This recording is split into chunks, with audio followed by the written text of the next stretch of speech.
DGP Yogesh ഗുപ്തയ്ക്കെതിരായ നീക്കങ്ങളിൽ സർക്കാരിന് തിരിച്ചടി. കേന്ദ്ര ഡെപ്യൂട്ടേഷനുള്ള വിജിലൻസ് ക്ലിയറൻസ് യോഗേഷ് ഗുപ്തയ്ക്ക് നൽകാൻ കേന്ദ്ര അഡ്മിനിസ്ട്രേറ്റീവ് ട്രിബ്യൂണൽ ഉത്തരവിട്ടു.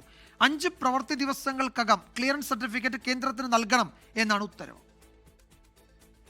കേന്ദ്രത്തിൽ നിയമനം ലഭിക്കുന്നതിന് സംസ്ഥാന സർക്കാരിൽ നിന്നും ലഭിക്കേണ്ട വിജിലൻസ് ക്ലിയറൻസ് വൈകുന്നതിനെതിരെയാണ് യോഗേഷ് ഗുപ്ത കേന്ദ്ര അഡ്മിനിസ്ട്രേറ്റീവ് ട്രിബ്യൂണലിനെ സമീപിച്ചത്. ഹർജിയിൽ ഇരുഭാഗത്തെയും വിശദമായി കേട്ട ശേഷമാണ് ട്രിബ്യൂണൽ തീരുമാനം.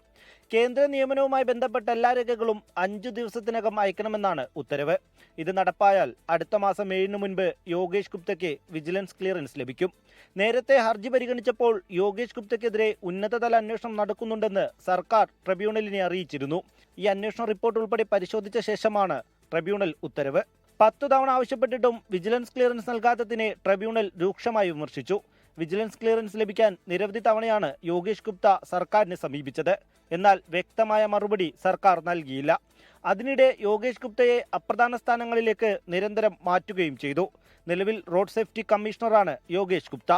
ബി അശോകിന് പിന്നാലെ യോഗേഷ് ഗുപ്തയ്ക്ക് അനുകൂലമായ തീരുമാനം കേന്ദ്ര അഡ്മിനിസ്ട്രേറ്റീവ് ട്രിബ്യൂണലിൽ നിന്ന് വന്നതോടെ ഇനിയുള്ള സർക്കാർ നീക്കങ്ങൾ നിർണായകമാണ്. ക്യാമറ പേഴ്സൺ അരുൺ നീണ്ടൂരിനൊപ്പം റാഫി കരീം, 24 കൊച്ചി.